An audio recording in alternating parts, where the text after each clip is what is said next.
नमस्कार. मी निषाद दत्तात्रय फाटक आज तुमच्यासोबत अग्नी ह्या संकल्पनेविषयी थोडीशी चर्चा करू इच्छितो. आयुर्वेद शास्त्राचा मुकुटमणी आपण ज्याला म्हणू शकतो अशी ही अग्नी संकल्पना आहे. अन्य कुठल्याही शास्त्रामध्ये अग्नीबद्दल इतकं सुंदर विवेचन कुठंच आढळत नाही आणि म्हणून आपल्या आयुर्वेदाच्या बलस्थानांमध्ये याचा समावेश होतो. अग्नी ह्या संकल्पनेबद्दल अनेक लोकांना कुतूहल असतं की अग्नी म्हणजे नेमकं काय आहे, अग्नीचं कार्य कसं चालतं, अग्नीचे गुण काय आहेत, अग्नी म्हणजे आपल्या शरीरात जो अग्नी आहे तो अग्नी कसा असतो, अशा अनेक शंका विद्यार्थ्यांना येतात. फर्स्ट इयर पासून आपल्याला अग्नी ही संकल्पना शिकवली जाते आणि म्हणून आपण अग्नी ह्या संकल्पनेशी अतिशय साम्य झालेला असतो. परंतु अग्नीबद्दल सूक्ष्म विचार करायचा असेल तर अग्नीचा सर्व ग्रंथांमधून अभ्यास करणं अतिशय महत्त्वाचं आहे असं मला वाटतं. म्हणून अग्नी आपल्या शरीरामध्ये काय करतो, तो कसा राहतो वगैरे वगैरे आपण आत्ता त्याबद्दल चर्चा करूया. आपल्या शरीराचं अधिष्ठान काय आहे, तर आपल्या शरीराचं अधिष्ठान हे पांचभौतिक आहे. म्हणजेच पंचमहाभूतांच्या संघातामुळं आपल्या शरीरामध्ये अनेक अवयव, अनेक दोष, अनेक धातू उत्पन्न होतात आणि कार्य करतात. अग्नी यामध्ये काय काम करतो, तर आपल्याकडं आपलं शास्त्र हे वेद उपनिषद ह्यांच्यावर आधारलेलं शास्त्र आहे. म्हणून अग्नीचं विवेचन वेद उपनिषदांमध्ये प्रधानतः कशात केले, तर मुंडक उपनिषदामध्ये केलेले आहे. मुंडक उपनिषद हे उपनिषद त्या काळातलं फिजिक्सचा अभ्यास करणारं उपनिषद आहे असं म्हणू शकतो आपण. त्याच्यामध्ये तपसा चीयते ब्रह्म म्हणजे तपानं म्हणजे उष्णतेनं, ब्रह्म म्हणजे मॅटर, चीयते म्हणजे वाढतं, एक्सपांड होतं. आता हीट एक्सपांड्स, कोल्ड कॉन्ट्रॅक्ट्स हा थेरम आज आपल्याला कळाला आजच्या आधुनिक युगामध्ये. पण मुंडक उपनिषदामध्ये तपसा चीयते ब्रह्म हा सिद्धांत सांगून ठेवलेला आहे. त्याचा आपण अभ्यास केला नाही म्हणून आपल्याला ते त्यावेळीपासून कळालं नाही. त्याच्यावरती गौडपादाचार्यांनी जी टीका केली आहे त्याच्यामध्ये असं त्यांनी सांगितलंय की ज्याने तपसो वीर्यम, वीर्य म्हणजे उष्ण शीत गुणोत्कर्षात तत्र वीर्यम द्विधा स्मृतम. आपल्याकडं वाग्भटाचार्यांनी सूत्र सांगून ठेवले. उष्ण आणि शैत्य ह्या दोन गोष्टी कुणाच्या आश्रयानं राहतात, तर वीर्य अशी आपण त्याला संज्ञा देतो. आश्रयानं राहतात ते अग्नीच्या. म्हणजे अग्नीचा अभाव शैत्य उत्पन्न करतो आणि अग्नीचा प्रभाव उष्णता उत्पन्न करतो. म्हणजेच शीतता असेल तर अग्नी कमी आहे किंवा अग्नी अकार्यक्षम आहे असा अर्थ घ्यायला हरकत नाही. म्हणजे अग्नी शिवाय वीर्याची उत्पत्ती होत नाही. अग्नीचे गुण आपल्याकडे सांगून ठेवलेत की अग्नी लघु आहे, अग्नी वृक्ष आहे, अग्नी शुष्क आहे, अग्नी म्हणजे तीक्ष्ण आहे, उष्ण आहे, अशा स्वरूपाचा अग्नी आपल्याकडे सांगितलंय.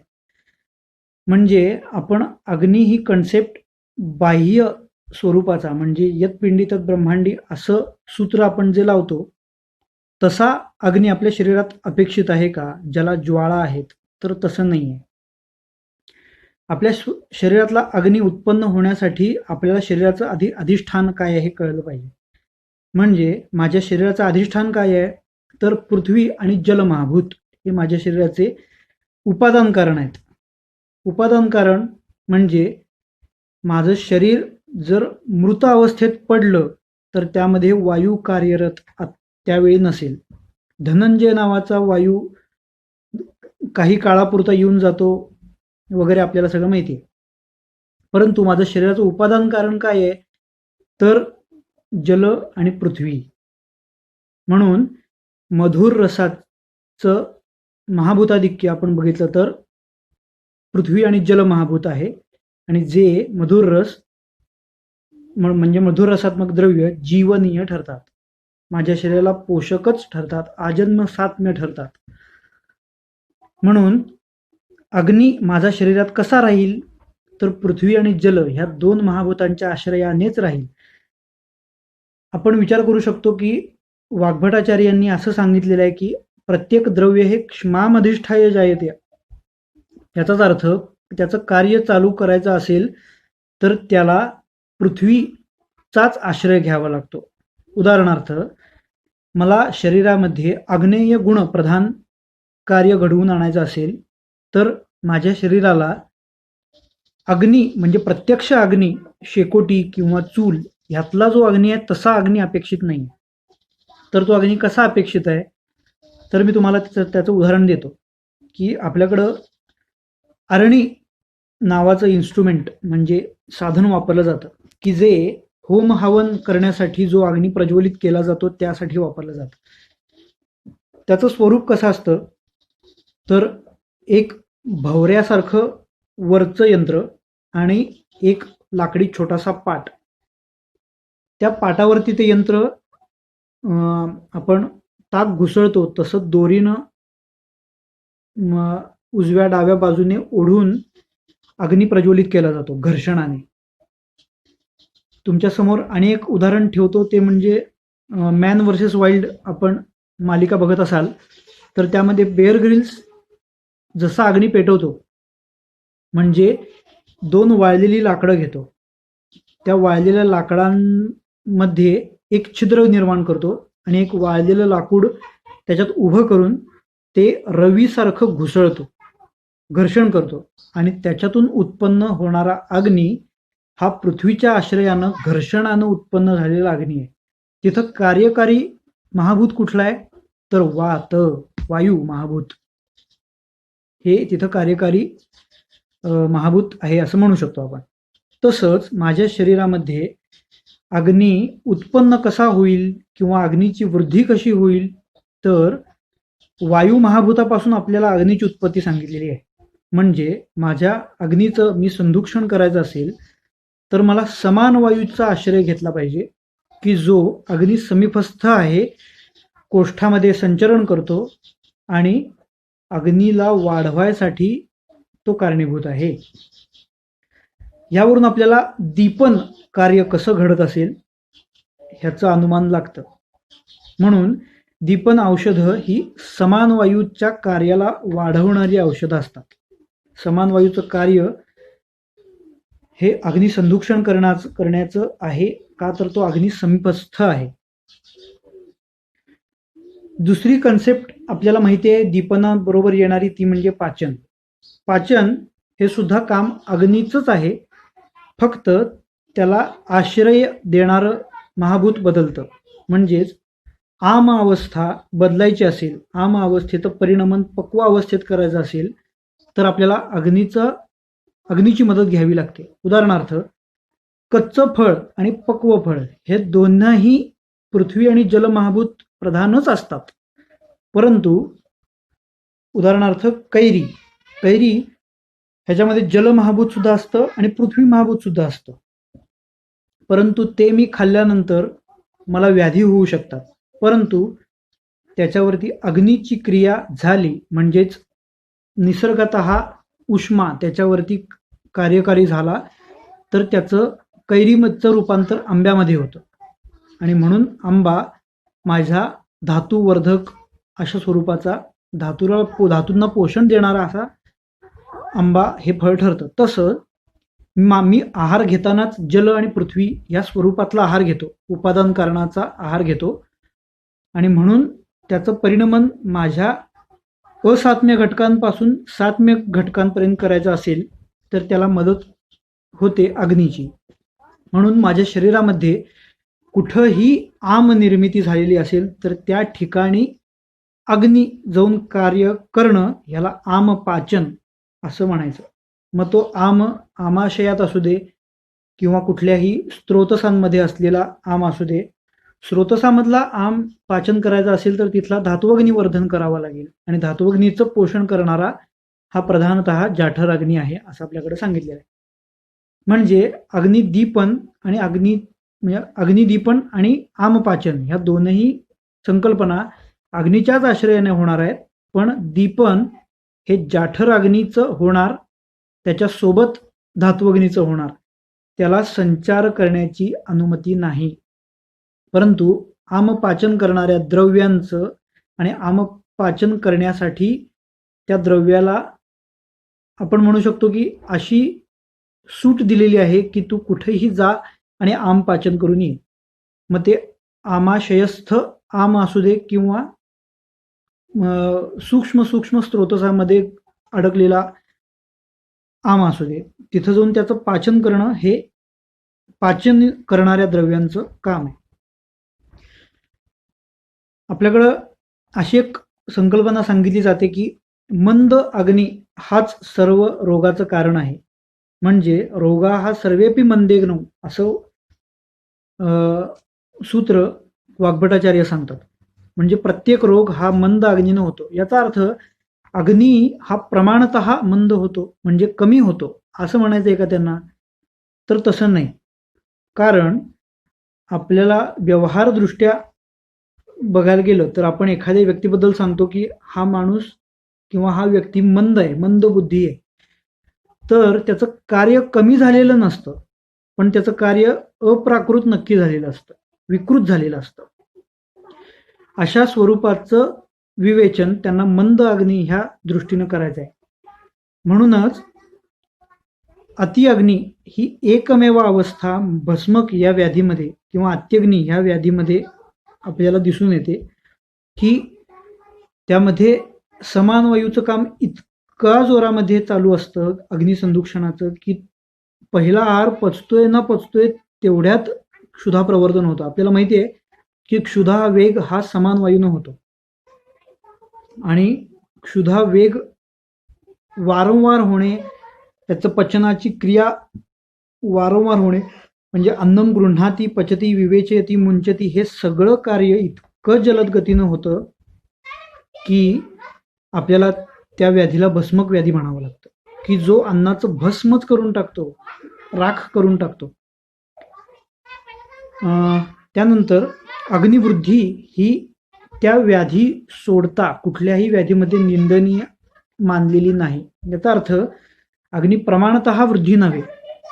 अग्नीचं कार्य वाढलं आणि व्याधी झाला असं कधी होत नाही. उदाहरणार्थ माझं पचनशक्ती अतिशय छान सुधारली केव्हा, जेव्हा मला ग्रहणी व्याधी झाला. अशी उदाहरणं पेशंट कधीच घेऊन येणार नाही.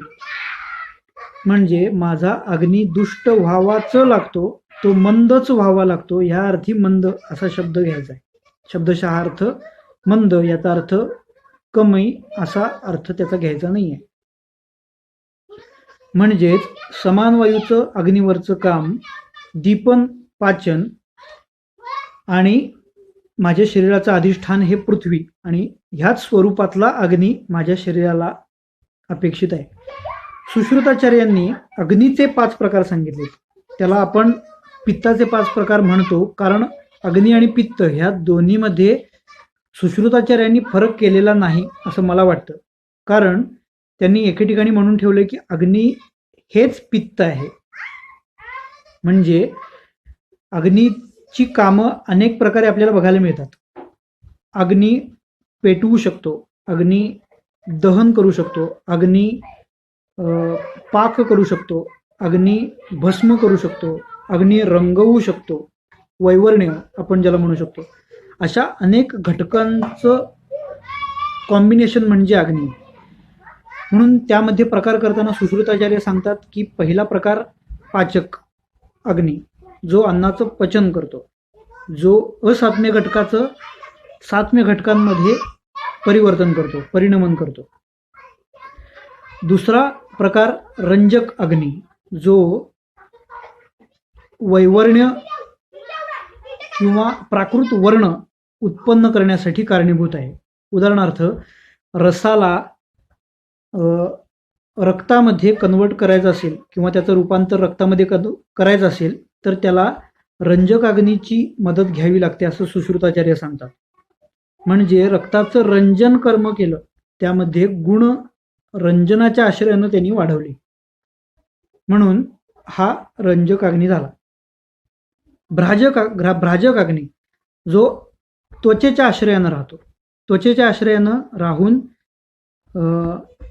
त्वचेचं प्राकृत आपल्याला माहिती आहे की त्वचा हा मांसाचा उपधातू सांगितलाय, म्हणून मांसाच्या आश्रयानं जो भाजणं ही कन्सेप्ट आपल्याला माहिती आहे की एखादी आपल्या हाताला चटका बसला म्हणजे भाजलं आपण म्हणतो का, तर आपला हात हा पृथ्वीचा अधिष्ठान आहे.